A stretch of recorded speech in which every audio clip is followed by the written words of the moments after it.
Olá pessoal, meu nome é Victor e hoje, continuando no movimento em uma dimensão a cinemática, a gente vai conversar na aula 8.2 sobre o movimento retilíneo uniformemente variado, o MRUV. Esse movimento ele é bastante interessante do ponto de vista físico, porque no fenômeno de queda livre ele é o tipo de movimento que os corpos seguem. Então, quando a gente joga um corpo de uma certa altura, ele cai com uma trajetória que segue um movimento retilíneo uniformemente variado, um MRV. Ok? Então, o que a gente pretende abordar nessa aula? Uh, Começa pela ideia desse nome, por que a gente chama de MRUV, qual a diferença do MRU, né? Os nomes são bem parecidos. E seguindo, a gente vai tratar, é claro, das equações de movimento e, por fim, pelos gráficos, né? O que a gente pode extrair desses gráficos de informação. Uh, então, qual a ideia desse nome? Por que MRUV? A gente sabe que o movimento que a gente está trabalhando são movimento retilíneo, é claro, mas por que uniformemente variado? Porque existe uma grandeza que está variando da mesma forma sempre. Esse é o sentido do nome uniforme. Mas essa grandeza não é uma grandeza qualquer, essa grandeza é a velocidade. Então, como a gente viu nas aulas anteriores, a velocidade, a mudança da velocidade tem um nome, é a aceleração. Então, o que a gente está dizendo é que a aceleração é constante nesse tipo de movimento. Então, um exemplo aqui começa com um carro a 10 km por hora, no tempo zero. Depois, em tempo igual a 1 hora, ele está a 30. Depois, em 2 horas, está a 50. E a 3 horas, está a 70. Então, a gente observa aqui, a cada 1 hora, a velocidade desse objeto muda em 20. Ela aumenta em 20. E poderia continuar assim determinadamente. Mas eu resolvi parar aqui para simplificar, certo? Então, se a gente fosse calcular usando as informações que a gente teve da aula 7, a aceleração média a gente calcula como sendo a velocidade final menos a inicial, dividido pelo tempo final menos o tempo inicial, certo? Então seria 70 menos 10, que é 60, dividido por 3 menos 0, que é 3. Então 60 sobre 3 é 20, que é exatamente o que a gente já havia observado, né? A aceleração ela é 20 km por hora quadrado, porque a velocidade desse objeto está aumentando em 20 km por hora a cada hora. Ok? Então, se a gente fosse calcular, é claro, para qualquer instante aqui, qualquer intervalo, esse resultado seria o mesmo. Aqui eu calculei entre o instante 0 e 2 horas, então é 50 menos 10 dividido por 2 menos 0, 40 sobre 2, 20 km por hora ao quadrado. Não é uma coincidência que a aceleração média é igual à aceleração, porque a aceleração ela é a mesma ao longo do tempo. Então, a média do mesmo valor ao longo de todo o tempo é o próprio valor, certo? Então, a aceleração média é igual à aceleração instantânea. O que diferencia esse movimento do MRU é um detalhe bem peculiar. É justamente que no MRU a gente não tem aceleração. A velocidade no MRU ela é a mesma, ela não muda. Então, a gente poderia, a princípio, separar o MRU do MRUV. E é o que a gente faz. Mas por que a gente separa? Porque a posição dos objetos ela muda da mesma forma no MRU. Mas no MRUV, o que muda é a velocidade, a posição não muda da mesma forma, a menos que a aceleração seja zero. Mas justamente quando a aceleração é zero no MRUV, a gente chega no MRU. Então, essa separação é necessária. Mas a gente poderia pensar um pouquinho mais a fundo na questão do MRU ser um MRV, por quê? Por quê? Porque ele tem uma aceleração que é zero, certo? O MRU. Mas ele é sempre zero, mas o MRV ele não é quando a aceleração é constante, independente desse zero não, se ela é constante, ela é MRV. Sim, então o MRU ele é um MRV. Mas a gente separa justamente porque a velocidade no MRU é constante e no MRV não precisa ser constante. Ok?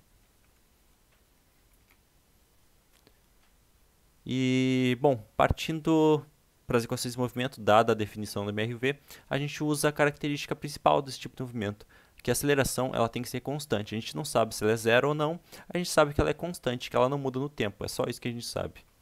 Então, a gente parte da definição da aceleração, que é o quanto a velocidade mudou dividido por quanto tempo passou. A gente escolhe por convenção, né? Eu escolhi o tempo inicial igual a zero no nosso exemplo, então fica a aceleração igual a v menos v0 dividido por t menos zero, que é t. Então a gente passa o t para o lado esquerdo, a gente isola a velocidade, aqui passando a velocidade inicial para o lado esquerdo, e a gente chega na equação horária da velocidade, né? Que é a velocidade igual à velocidade inicial mais aceleração vezes o tempo. Essa equação ela se reduz à equação, ou seja, ela vira a equação da velocidade no MRU. Qual é a equação da velocidade no MRU? É v igual a uma constante, v igual à velocidade inicial. Por quê? Porque a velocidade inicial no MRU ela é igual à velocidade em qualquer outro instante.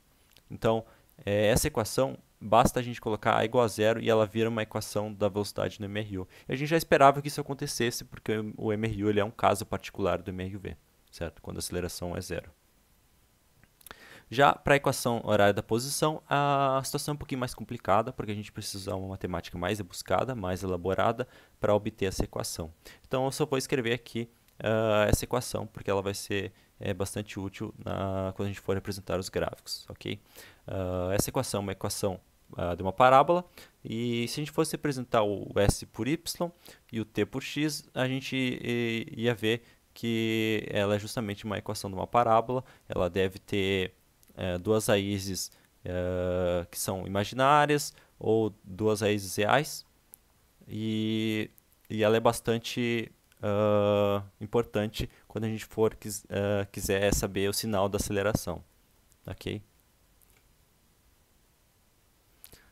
Existe mais uma equação que a gente pode obter também, partindo dessas duas equações, que é uma equação que ela não envolve o tempo.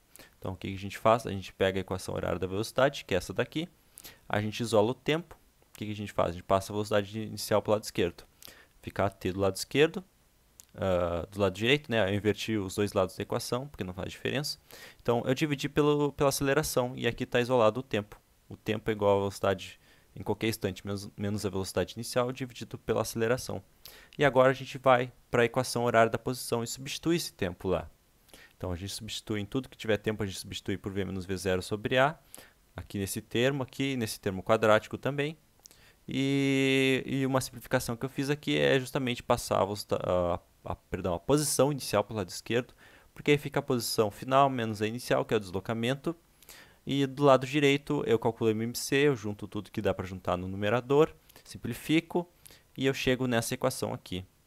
Agora o que eu faço é passar o 2a multiplicando e passar a velocidade inicial ao quadrado para o lado esquerdo. Então, o que eu chego no final das contas é que a velocidade ao quadrado é igual à velocidade inicial ao quadrado mais 2a vezes o deslocamento, o ΔS. Essa equação ela tem um nome, é a equação de Torricelli, e ela não envolve o tempo. E bom, a gente pode ir um pouquinho mais a fundo e classificar esse MRUV em 4 tipos de submovimentos, que é de acordo com o sinal da velocidade da aceleração. Então, quando a aceleração e a velocidade apontam para o eixo positivo, que eu defini para o lado direito, ambas apontam para o lado positivo, esse movimento é progressivo acelerado. Progressivo porque a velocidade é positiva e acelerado porque a aceleração também é positiva. Já no segundo caso, a gente tem um progressivo retardado. Então, a velocidade continua sendo positiva, mas a aceleração agora passa a ser negativa. Então, elas discordam desse sinal.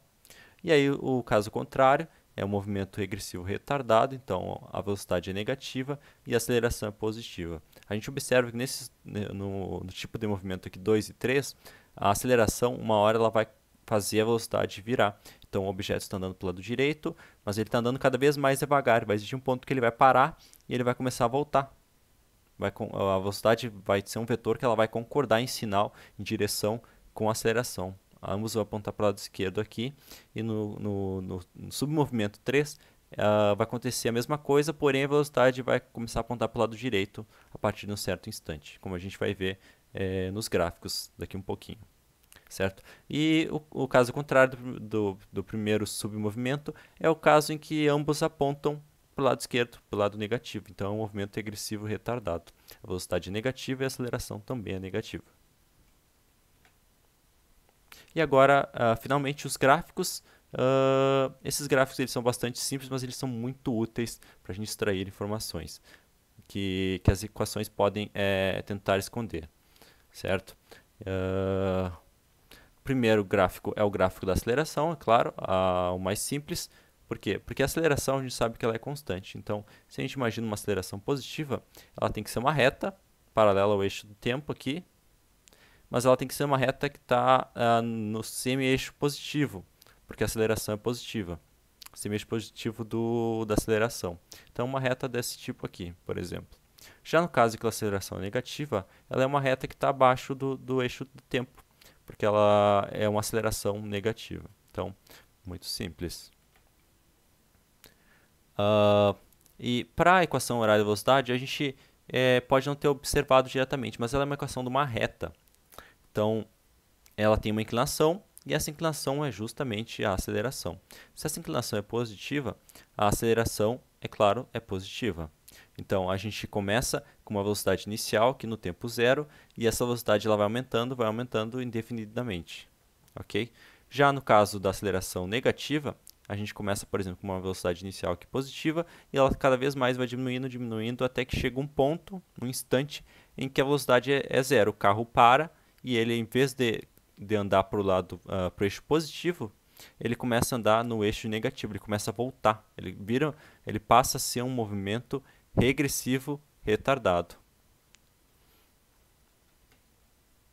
E por fim, a equação horária da posição é uma equação de uma parábola. Então, o que a gente pode observar daqui é que quando a parábola tem uma concavidade voltada para cima, se a gente fosse completar essa parábola do primeiro gráfico, ela tem uma concavidade voltada para cima.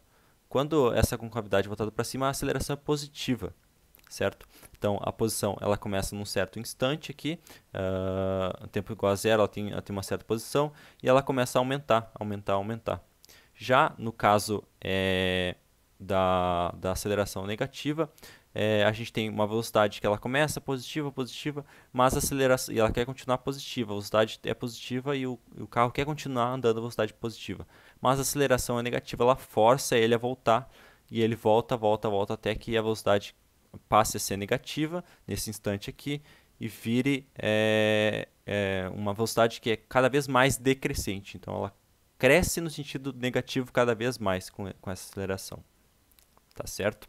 Então, a aula de hoje era sobre isso. Na próxima aula, vocês vão conversar um pouquinho com o Guilherme sobre a queda livre, que é uma situação física que se aplica ao MRV e ela é bastante importante.